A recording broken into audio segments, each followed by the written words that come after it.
Assalamualaikum warahmatullahi wabarakatuh. Waalaikumsalam warahmatullahi wabarakatuh. Alhamdulillahirabbil alamin wa bihi nasta'in ala umuri dunya waddin sayyidina wa maulana Muhammadin wa ala alihi wasallam. Alhamdulillah.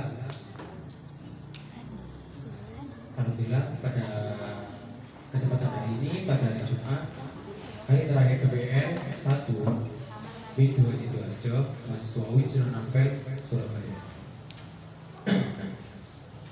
Mohon maaf kepada Bapak Pamong yang tercinta bila ada kesalahan ataupun hal yang kurang jelas dari presentasi Bapak kami, mohon maaf sebesar-besarnya. Oke, biar tidak lama-lama, bisa kita mulai dari Mbak ini Mbak Mbak Aulia di mana? Moga dipersiapkan.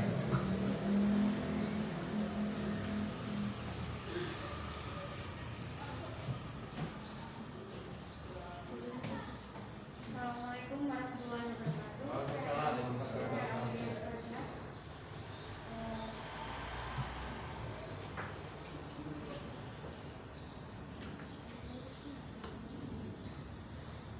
Untuk anggota PLP 1 PGN Indonesia menanyakan saja dari Ahmad Fawzala, Eka Hartiyono, Muhammad Fajri Alfianur, Ambun Eka, Aman Musliha, Afia Rabiatul Raiha, Aulia Rifada, dan Lucy Nurila India dan Siti Manda.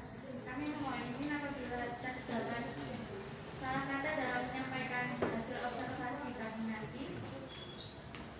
Saya akan memulainya dengan pembahasan yang pertama.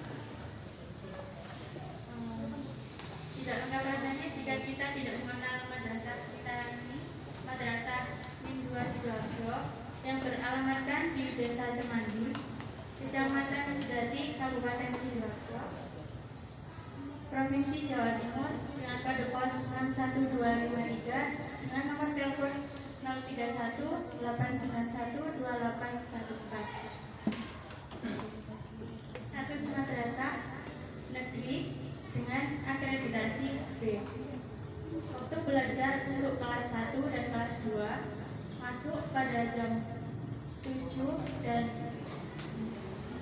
pulang pada jam 12.00 untuk kelas 1 dan 2, dan pulang pada jam 12.30 untuk kelas 3, dan pulang pada jam 13.30 untuk kelas 4, 5, dan 6. Next. Yang pertama saya akan membawakan tentang visi, misi, dan tujuan. Apa itu visi, misi, tujuan? Visi adalah cita-cita yang ingin dicapai, dan visi adalah suatu proses yang dilakukan untuk mencapai visi, dan tujuan adalah acuan yang digunakan untuk mencapai suatu visi dan misi. Selanjutnya, visi yang ada di Min 2 Sidoarjo adalah mewujudkan generasi yang berprestasi, bertakwa, dan berakhlakul karimah. Dan misi yang ada di Min 2 Sidoarjo adalah pertama, melaksanakan pembelajaran bimbingan secara efektif dan kreatif sehingga potensi siswa dapat berkembang secara optimal. Yang kedua, melaksanakan pembiasaan berbahasa secara intensif bagi seluruh warga madrasah untuk menumbuhkan dan mengembangkan semangat keunggulan. Yang ketiga, melaksanakan pembinaan dan pembiasaan dalam menjalankan ibadah yaumiyah, tartil Quran, serta akhlakul karimah dengan memanfaatkan masjid sebagai laboratorium keagamaan. Yang keempat, yaitu menerapkan sekolah yang bersih, nyaman, dan kondusif untuk belajar. Yang kelima, meningkatkan kegiatan ekstrakurikuler yang efektif, efisien, berdaya guna untuk menumbuh kembangkan potensi diri siswa. Yang keenam, mewujudkan hubungan yang harmonis dan dinamis antar warga sekolah dan masyarakat. Visi dan misi yang ada di Min 2 Sidoarjo berubah secara dinamis dan melibatkan seluruh masyarakat dan juga warga sekolah dalam penyusunan visi dan misi sekolah. Yang kedua, yang ketiga ada tujuan Min 2 Sidoarjo, yaitu mewujudkan peserta didik yang mampu secara aktif melaksanakan ibadah yaumiyah dengan benar dan tertib, mampu membaca Al-Quran dengan benar dan tartil, berakhlak mulia atau akhlakul karimah, hafal setengah terakhir juz 30 atau juz amma. Yang kelima, bisa berkomunikasi dengan bahasa Inggris dan bahasa Arab. Yang keenam, menguasai dasar-dasar pengetahuan akademik dan akademik untuk melanjutkan ke jenjang yang lebih tinggi, dan juga mewujudkan madrasah yang memiliki ruang belajar yang memadai dengan jumlah rombongan belajar. Dan papan dan visi sudah tertera pada sekitar sekolah yang dapat dilihat oleh warga-warga masyarakat sekitar. Selanjutnya akan disampaikan oleh teman saya, Siti Maryam.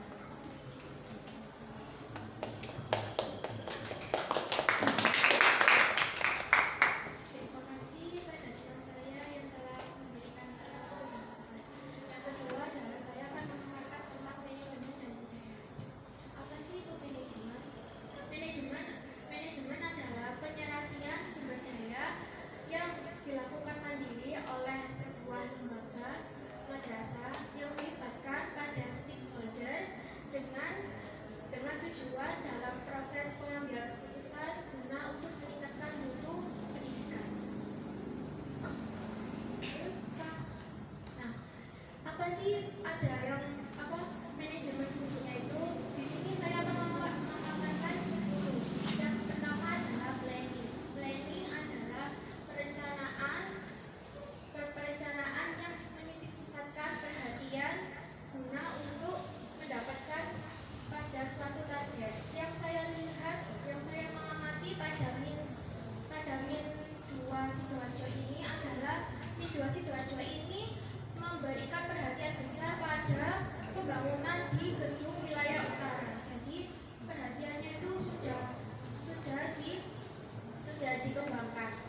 Yang kedua adalah organisasi. Organisasi ini adalah memberikan tugas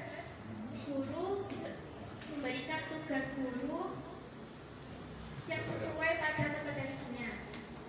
Yang saya lihat pada Mi 2 Sidoarjo ini yaitu pada sekolah ini tidak adanya guru yang bersertifikasi bimbingan konseling. Maka dari itu untuk mengantisipasinya pada Mi 2 Sidoarjo ini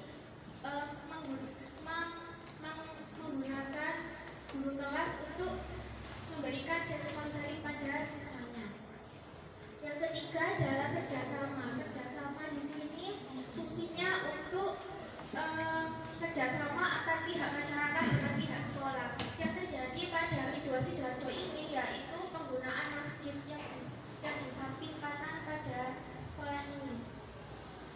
Yang ketiga adalah pemfasilitasian. Pemfasilitasian ini bukan berarti dari sarana dan prasarana, namun adanya kerjasama antar pihak guru untuk berkolaborasi demi untuk memajukan madrasah ini.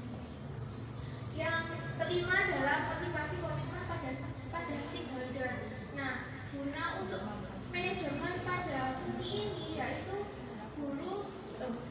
yaitu saya lihat pada Mi 2 Sidoarjo ini kemarin pada waktu PTS itu guru-guru pada saat ingin memulai PTS memberikan semangat pada setiap muridnya untuk mengerjakan PTS-nya.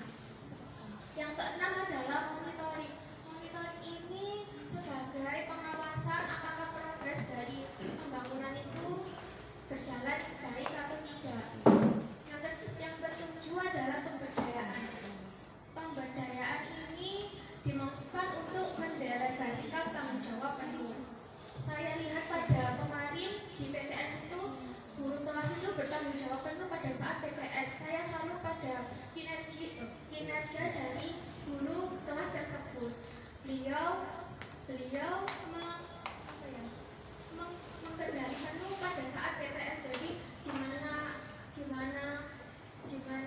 gimana harusnya siswa itu bisa mengerjakan PTS. Jadi banyak sekali kendalanya kemarin, tetapi saya salut pada guru kelas tersebut.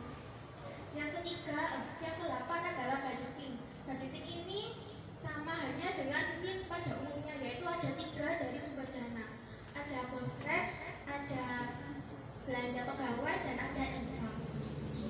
Yang untuk infak itu saya lihat, saya menitik beratkan pada infak. Infak ini untuk menggaji pada guru bahasa Inggris dan TIK. Dan untuk infak itu juga saya baru menemukan hal yang baru, yaitu untuk memberikan pada bengkel belajar. Saya belum menemukan dana untuk bengkel belajar itu di madrasah itu saya belum menemukan pada saat ini aja saya bisa menemukan. Terus yang kesembilan adalah evaluasi. Evaluasi ini sebagai pembenahan dari progres yang kurang dan yang berhasil. Yang konseling adalah sebagai pengawasan dari progres itu sendiri. Next. Nah, yang budaya ini adalah saya melihat pada saat daring saat ini ya. Yang di sini melaksanakan WFH dan WFO. Saya melihat pada PTS dan pada saat KBM kemarin itu sudah berjalan dengan baik. Gurunya itu sudah semangat dalam mengajarkan pembelajaran. Yang kedua adalah e-learning. Pada sekolah negeri tidak ada platform yang menguasai pada e-learning tersebut, tetapi dari Kemenak ada platform e-learningnya. Yang ketiga adalah teknik pengiriman terjadwal. Nah, pada saat ini saya melihat pada kemarin observasi itu guru kelasnya itu sangat seperti mengejar target begitu pada siswa yang mengerjakan tugas. Yang keempat adalah disiplin ketika daring. Banyak sekali siswa yang sangat menyeleweng ketika Zoom. Jadi ketika pada Zoom itu ada yang seragamnya itu cuma di atas seragamnya saja pada saat kemarin Zoom itu. Tetapi pada saat gurunya untuk menyampaikan disiplin, maka siswanya itu sangat taati begitu.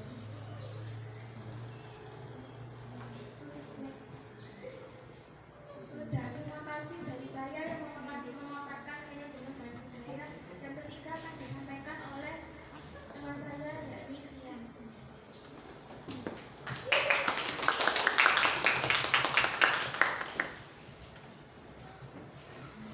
Assalamualaikum warahmatullahi wabarakatuh.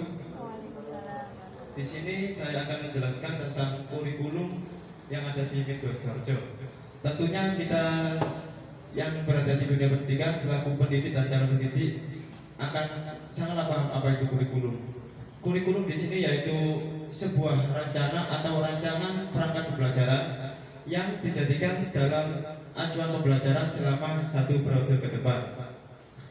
Dalam kurikulum sendiri juga terdapat dokumen 1, dokumen 2, dokumen 3 yang dimana di dalamnya meliputi tentang tujuan, visi misi sekolah, model, strategi yang akan digunakan, juga RPP, silabus dan sebagainya. Di situ lengkap di kurikulum. Kemudian apa yang membedakan kurikulum K13 dengan kurikulum sebelumnya? Yang pertama yaitu untuk kurikulum sebelumnya pembelajaran bersifat teacher center, dan untuk kurikulum K13 yang saat ini digunakan yaitu lebih bersifat ke student center. Jadi untuk kurikulum sebelumnya itu pembelajarannya itu lebih berpusat kepada gurunya saja. Jadi untuk peserta didik di sini kurang ada keterlibatan dalam proses pembelajaran. Sedangkan untuk yang kurikulum K13 saat ini diterapkan yaitu bagaimana caranya untuk peserta didik dapat aktif dan kreatif dalam mengikuti pembelajaran tersebut. Yang kedua yaitu pembelajaran untuk kurikulum sebelumnya tidak lebih menekankan pada aspek pengetahuan, sedangkan untuk kurikulum K13 pembelajaran lebih mencakup dari berbagai aspek, dari aspek afektif, kognitif, dan psikomotorik, sehingga ada perbedaan dalam cara mengajar dan juga penilaian. Kemudian untuk kelebihan dan kekurangan kurikulum K13 yaitu kelebihan yang pertama lebih menekankan pada pendidikan karakter. Yang kedua memungkinkan untuk siswa lebih aktif, kreatif, dan inovatif. Yang ketiga proses penilaian yang dilakukan di berbagai aspek, bukan hanya di aspek pengetahuan saja, melainkan dari segi aspek afektif, pengetahuan, dan keterampilan. Yang keempat yaitu mendorong guru agar semakin aktif dalam sebagai fasilitator pembelajaran. Jadi di sini guru dilatih untuk kreatif dalam mengemas proses pembelajaran untuk memancing bagaimana peserta didik dapat aktif mengikuti proses pembelajaran berlangsung. Kemudian untuk kekurangannya yaitu banyaknya guru yang masih memiliki belum kesiapan mental, masih belum memiliki kesiapan mental. Maaf. Kemudian yang kedua, untuk penyusunan RPP dituntut agar lebih kreatif. Nyatanya di lapangan masih banyak guru-guru yang mengajar dengan model lama, dengan model teacher center. Kemudian kurikulum apa yang diterapkan di MIN 2 Sidoarjo? Untuk kurikulum yang diterapkan di MIN 2 Sidoarjo yaitu kurikulum yang saat ini dianjurkan oleh pemerintah, yaitu kurikulum K13. Selain itu, dalam mengoptimalkan potensi madrasah juga menyusun sebuah program yaitu gerakan Ayo Membangun Madrasah atau GUMAS, yang mana meliputi ada gerakan literasi madrasah, ada gerakan madrasah sehat, ada gerakan Faridul Ainiyah, dan juga gerakan madrasah inovasi. Untuk MIN 2 Sidoarjo sendiri lebih memprioritaskan ke gerakan Faridul Ainiyah. Hal ini dibuktikan dengan beberapa kegiatan seperti sholat duha berjamaah, sholat duhur berjamaah, hafalan doa, hafalan juz amma, ada intensif mengaji, dan juga kegiatan lainnya yang itu sangatlah relevan dengan tujuan visi misi dari MIN 2 Sidoarjo, yaitu salah satunya untuk mencetak peserta didik yang berakhlakul karimah. Kemudian apa kendala dalam menerapkan kurikulum tersebut? Untuk kendalanya mungkin pada saat peralihan dari kurikulum sebelumnya ke kurikulum K13, di mana masih banyak guru yang belum memiliki kesiapan mental. Seperti ada sebagian guru yang masih belum paham akan teknologi, dan alhamdulillah untuk di MIN 2 Sidoarjo ini, untuk guru-guru yang masih belum menguasai tentang teknologi, ada beberapa guru yang membackup dari guru tersebut, dan alhamdulillah untuk penerapan kurikulum K13 saat ini berjalan dengan lancar.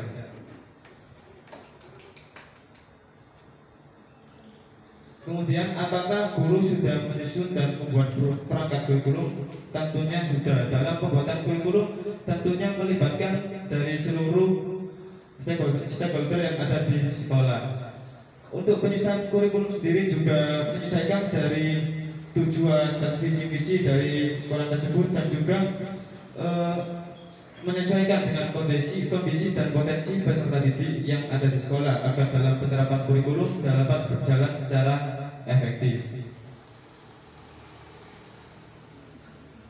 Terima kasih. Untuk selanjutnya akan dijelaskan oleh Saudari Arvia.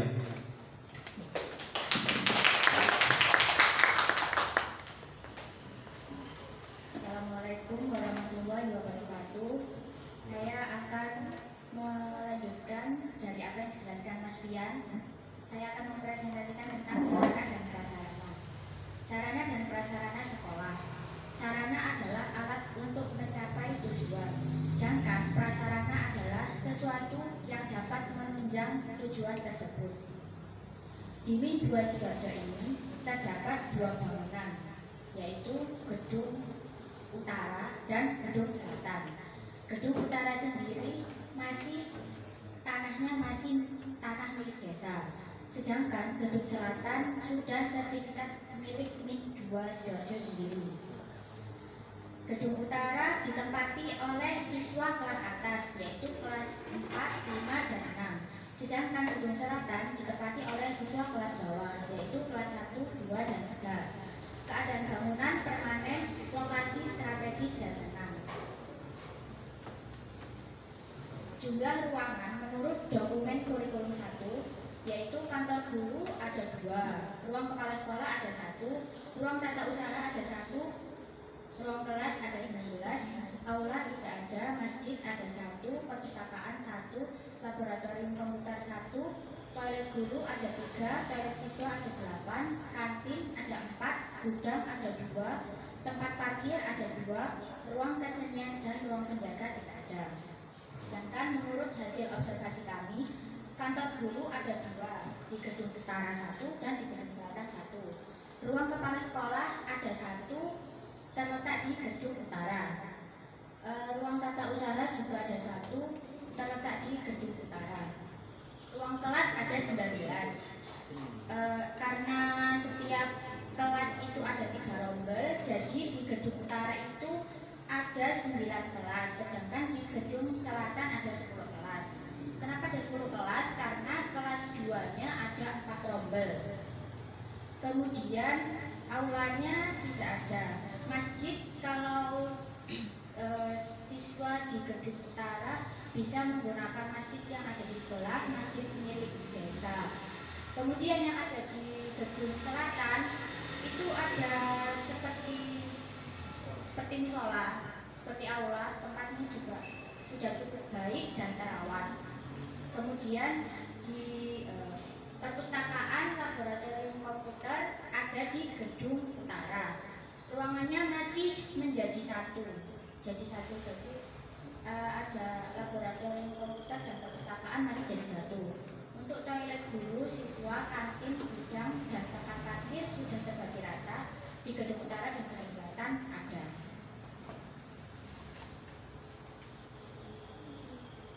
Untuk personalia sekolah, Kepala Madrasah Bapak Ahmad Mujahidin SAG, MPD. Untuk statistika tenaga pendidik ada 25 orang, 8 laki-laki dan 17 perempuan. Untuk statistika tenaga kependidikan ada 8 orang, 2 laki-laki dan 6 perempuan.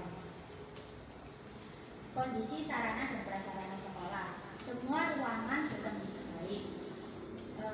Ada ruang laboratorium TIK, ruang perpustakaan dan UKS. Ya mungkin itu saja yang kurang karena ruangan tersebut masih menjadi satu. Mungkin untuk kedepannya bisa dikhususkan ruang laboratorium komputer sendiri, UKS sendiri, perpustakaan sendiri. Dan ukuran ruang kelas masih tidak sama. Ini maksudnya mungkin idealnya ada 28 siswa, tapi bisa ditempati oleh lebih dari 28 siswa. Karena di MIN 2 Sidoarjo ini pembangunan masih terus berlanjut sehingga sebagian ruangan masih pindah-pindah. Sekian dari saya, selanjutnya akan dibawakan oleh Mas Eka Harfianur Putra.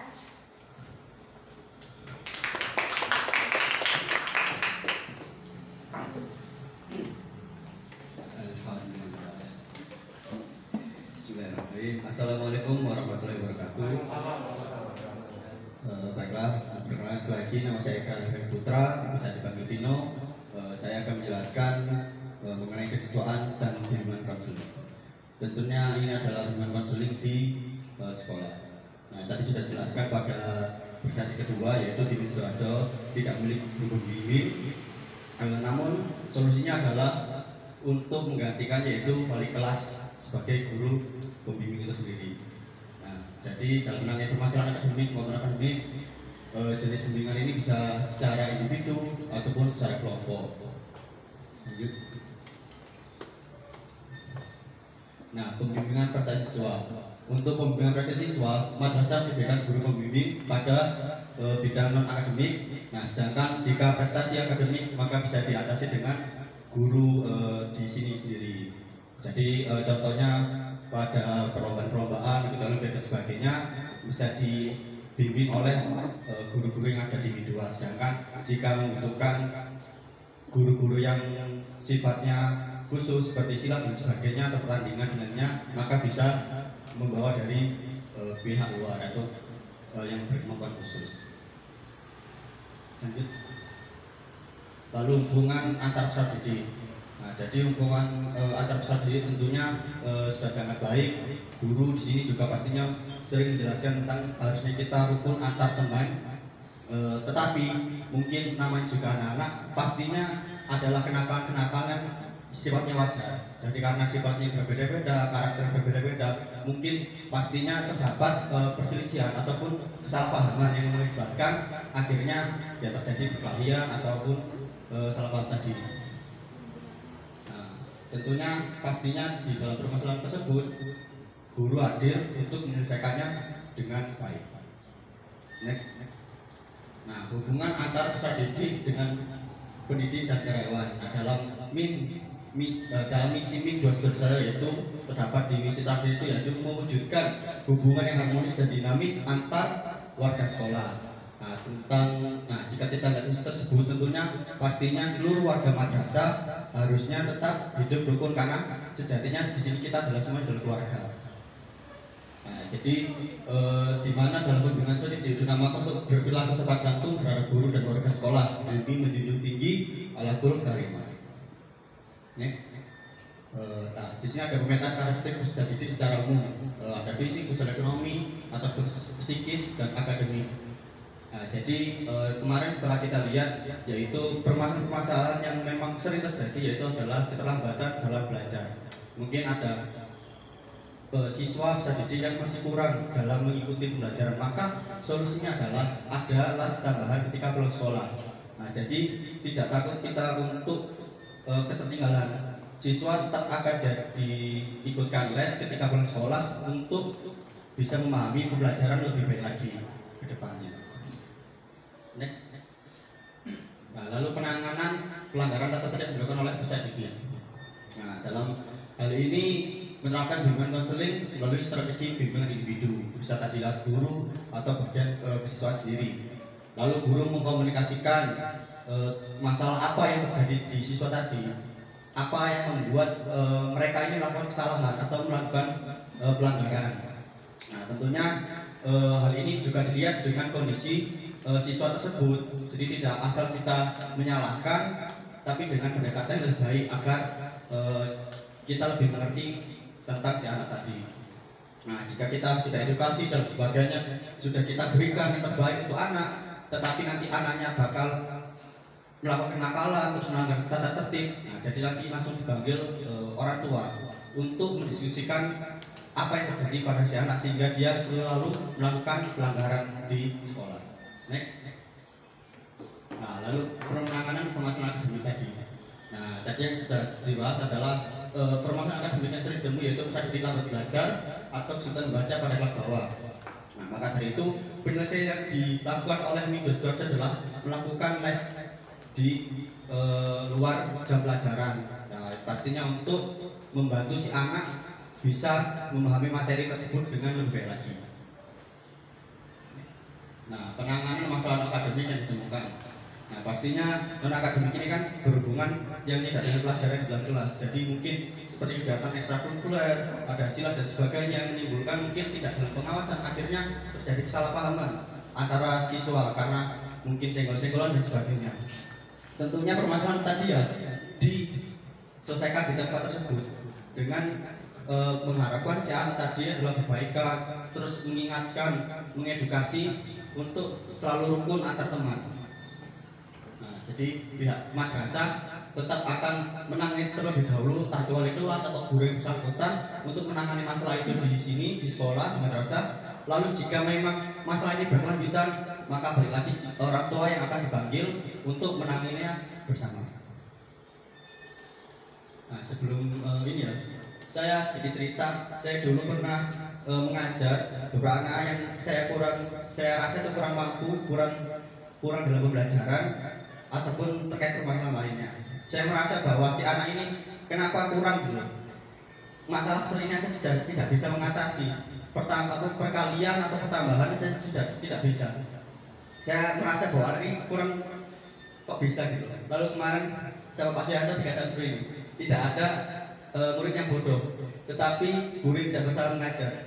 Di situ saya merasa bahwa saya masih kurang kompetitif dalam mengajar, masih kurang bertanggung jawab, belum bisa mengerti tentang kondisi anak. Akhirnya saya menyalahkan anak karena tidak mampu dalam mengikuti pembelajaran. Tetapi permasalahan daripada guru yang belum bisa bertanggung jawab secara penuh, berdedikasi ataupun secara ikhlas dalam mengajar.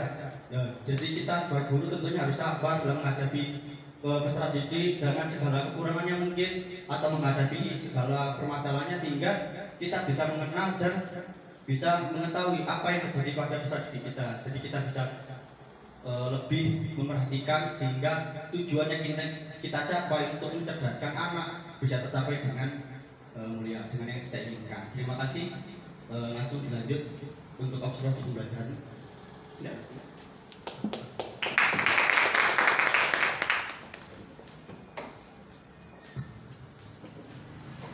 Terima kasih sebelumnya.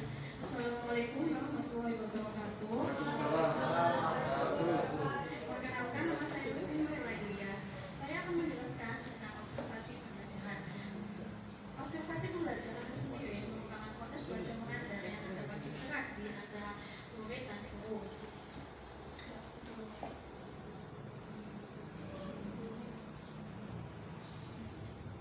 Oke, proses pembelajaran yang terdapat di Minci Darjo saat ini yakni menggunakan proses pembelajaran daring sinkronus atau pembelajaran online tatap muka secara langsung via Google Meet, dan juga pembelajaran online asinkronus yakni pembelajaran tatap muka tidak langsung via WhatsApp.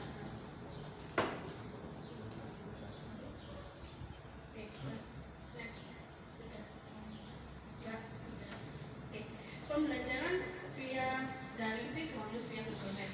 Pada saat pertama kali, guru mengirimkan link Google Meet di grup WhatsApp terlebih dahulu. Setelah itu, dilanjutkan dengan guru membuka pembelajaran, yakni dengan kegiatan apresiasi dan motivasi serta memberitahu tujuan pembelajaran hari ini. Dilanjutkan dengan kegiatan inti, yakni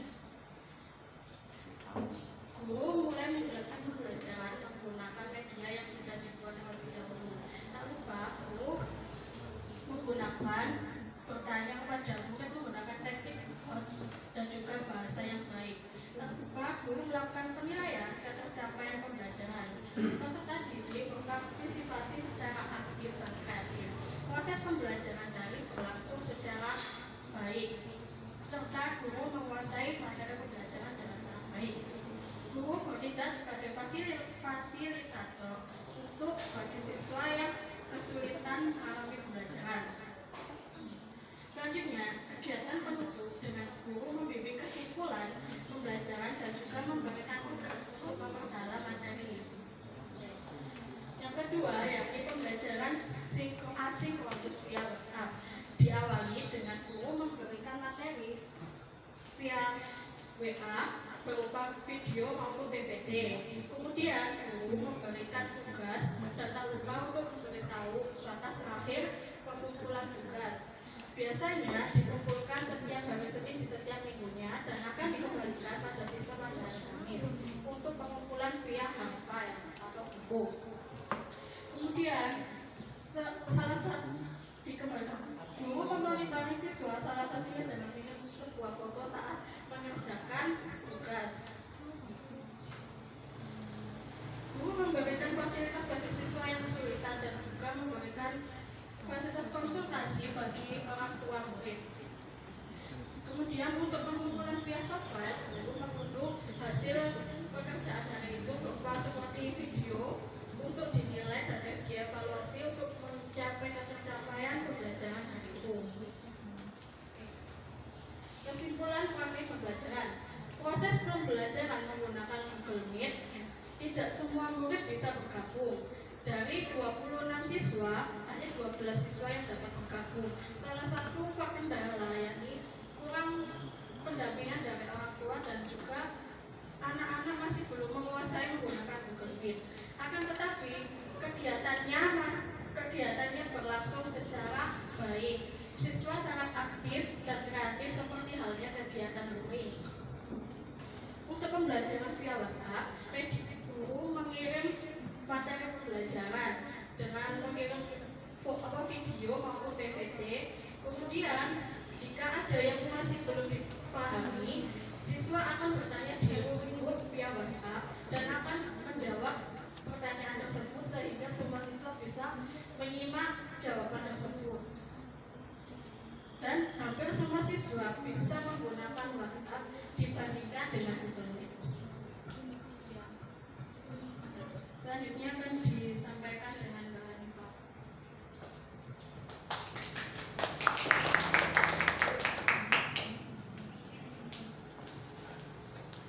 Bismillahirrahmanirrahim. Assalamualaikum warahmatullahi wabarakatuh. Saya akan memaparkan hasil observasi saya tentang pembelajaran di kelas 2D bersama Ibu Imro'atul Mufidah, yang mana mata pelajaran waktu itu adalah tematik, ada muatan matematika, SPDB, PKN, dan juga bahasa Arab. Sama dengan kelas 2A, kelas 2D juga menggunakan dua model, yaitu daring sinkronus dan juga daring asinkronus. Daring sinkronusnya melalui Google Meet, kemudian untuk daring asinkronus melalui WhatsApp.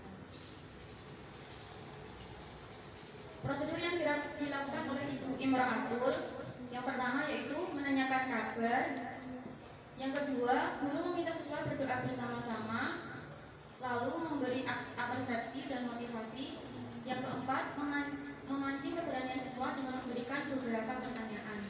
Jadi di kegiatan awal itu Ibu Imro'atul sangat mengikuti paparan dari K13, di mana ada apresiasi, motivasi, dan beliau sangat amat bersemangat sehingga membuat peserta didiknya itu juga ikut semangat mengikuti pembelajaran gitu Pak. Saya juga senang melihatnya.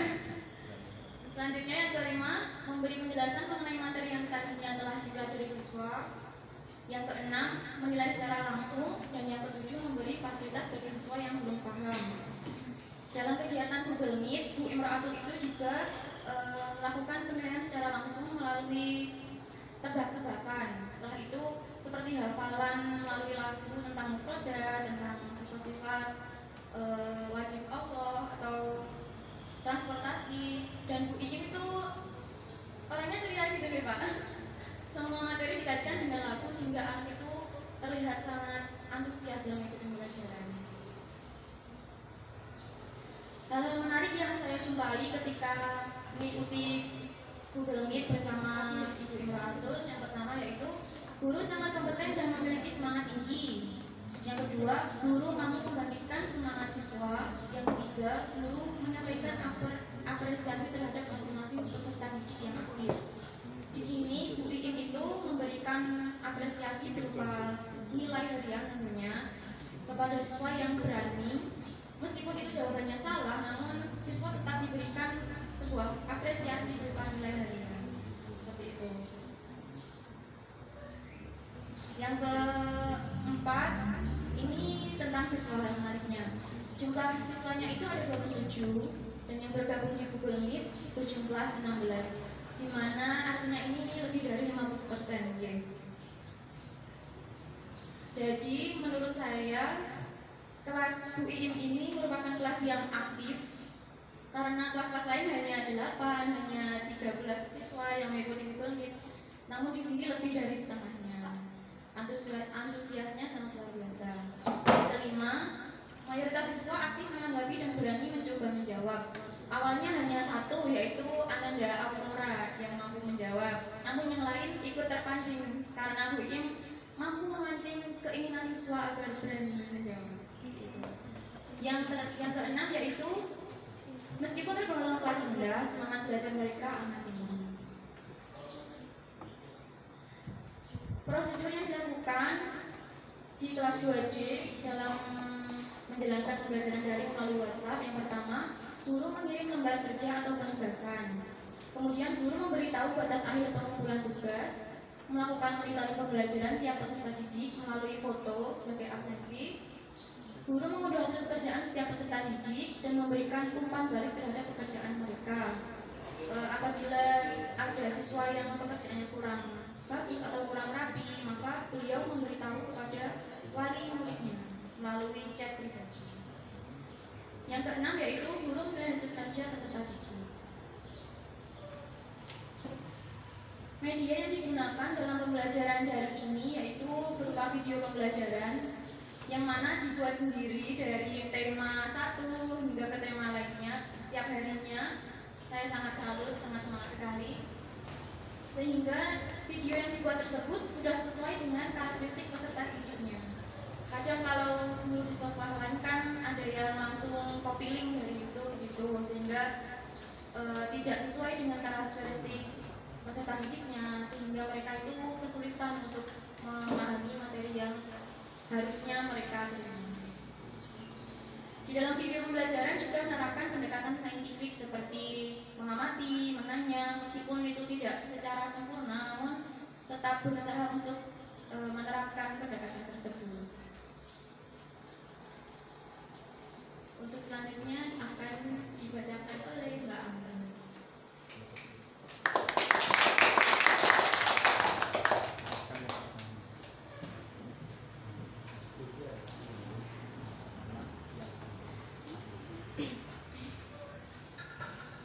Terima kasih untuk Mbak Alifa. Sebelumnya, Assalamualaikum warahmatullahi wabarakatuh. Di sini saya akan memaparkan hasil penelitian saya di kelas 6A, yaitu wali kelasnya Ibu Naiki.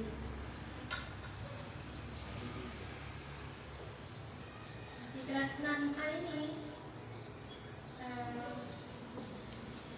wali kelas yang menerapkan sistem daring, sinkronus dan asinkronus. Nah, seperti sebelum-sebelumnya, pembelajaran via Google Meet hampir sama seperti pembelajaran pada biasanya. Hanya saja via Google Meet tidak bertemu langsung, tetapi secara online tatap muka via Zoom.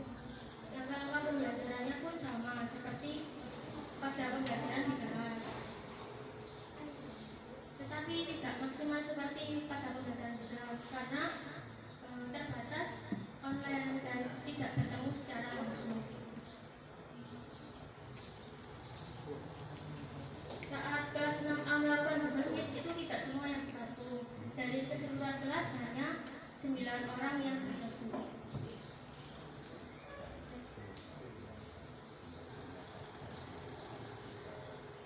Dan pembelajaran komunikasi online tidak langsung via WhatsApp, yaitu asinkronus. Pembelajaran online ini dilakukan dengan cara guru mengirimkan materi melalui WA group kelas seperti pembelajaran video ataupun materi yang dikirim via siswa buat. Jika siswa belum paham isi materi yang ada, siswa bisa bertanya melalui WhatsApp group, WA group atau PC gurunya. Tindak lanjut penugasan itu seperti bentuk Google Form yang dikirim melalui link. Selanjutnya dijelaskan oleh Mas Fasifala.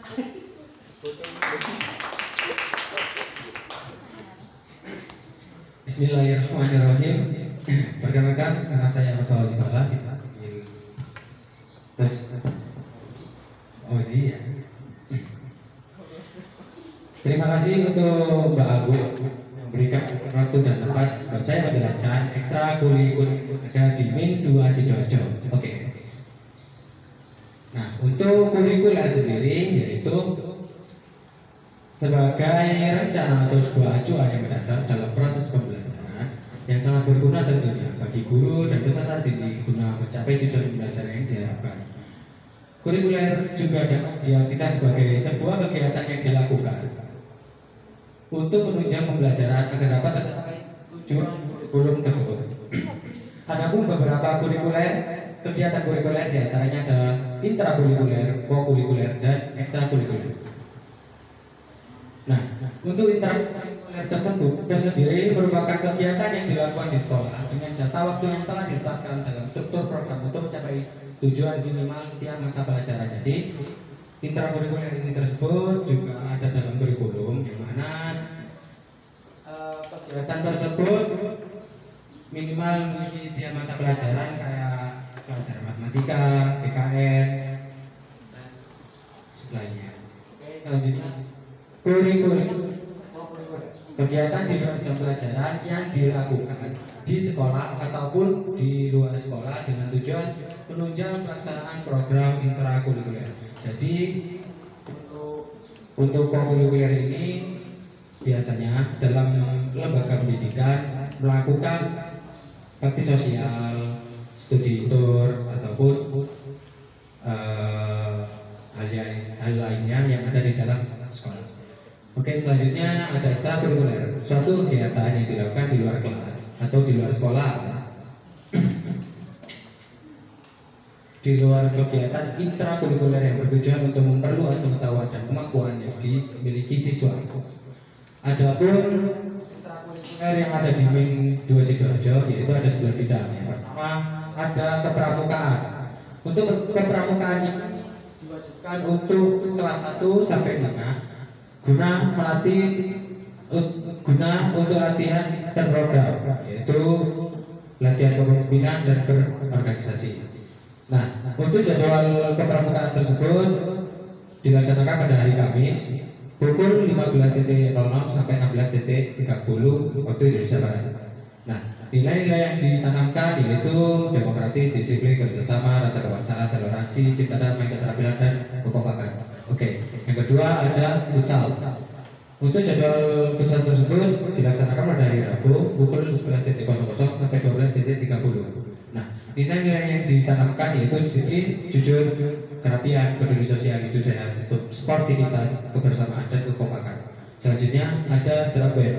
Di Min 2 Sidoarjo siswanya juga banyak yang ikut ekstrakurikuler drum band ya, karena pada wisuda biasanya itu dipakai untuk meramaikan acara tersebut.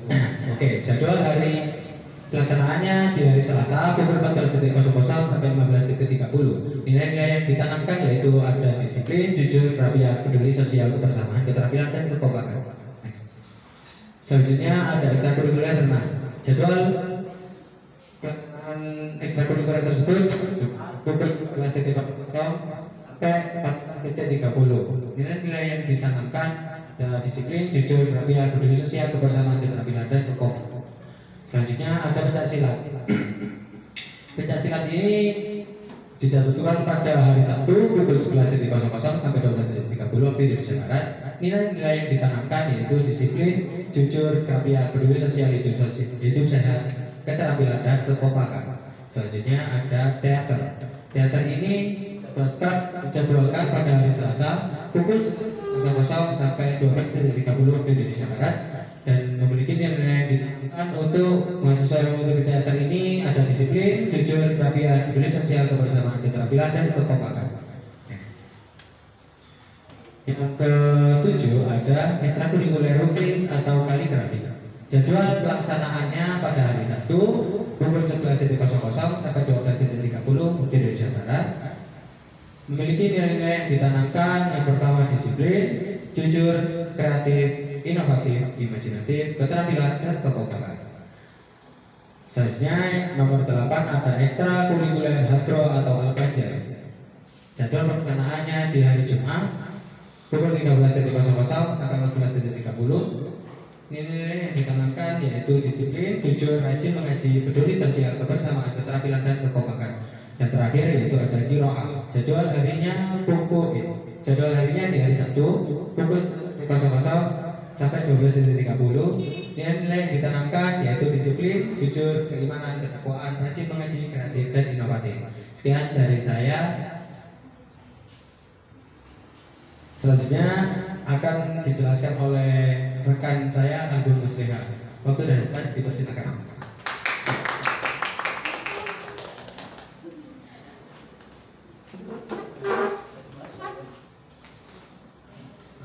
Baik, terima kasih kepada Mas Fawzi. Baik, di sini saya sebagai peserta terakhir yang akan memaparkan tentang kesan dan pesan.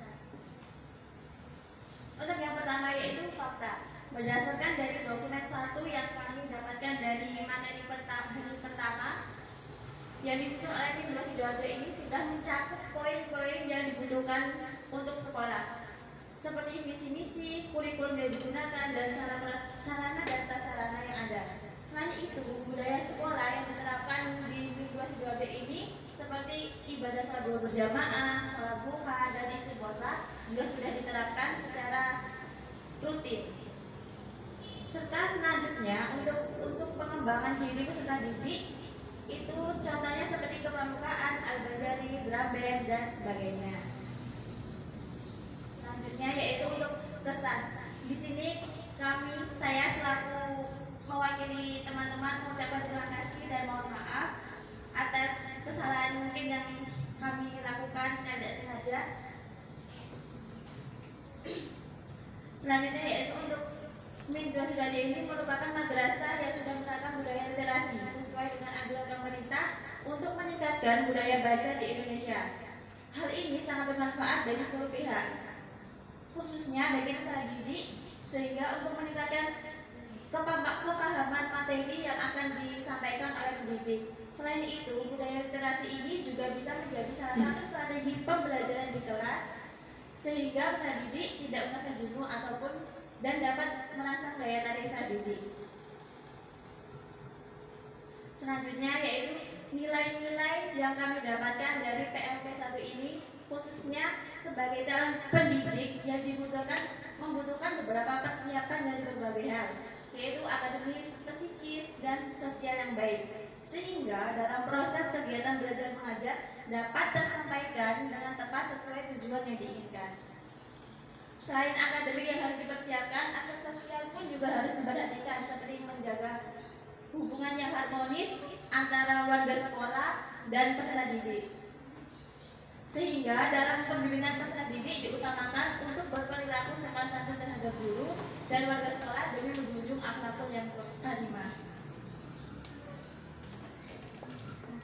Selanjutnya, rencana tindak lanjut. Yang pertama, berbagi pengetahuan mengenai teknologi dan inovasi pembelajaran, khususnya kepada para pendidik yang belum akrab dengan teknologi komputer.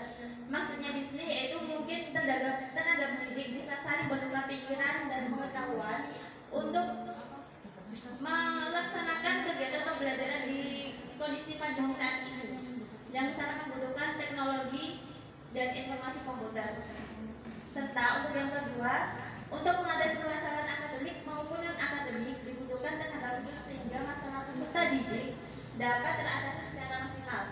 Selain itu, peserta didik dapat mendapat bimbingan karir. Maksudnya di sini yaitu mengenai tentang bimbingan konseling, karena di MIN 2 Sidoarjo belum ada tenaga khusus yang menangani bimbingan konseling. Mungkin kedepannya bisa diberikan tenaga khusus yang benar-benar menangani tentang bimbingan konseling di MIN 2 Sidoarjo ini. Baik, mungkin sekian yang dapat kami sampaikan. Kurang lebihnya mohon maaf. Wassalamualaikum warahmatullahi wabarakatuh. Waalaikumsalam warahmatullahi wabarakatuh.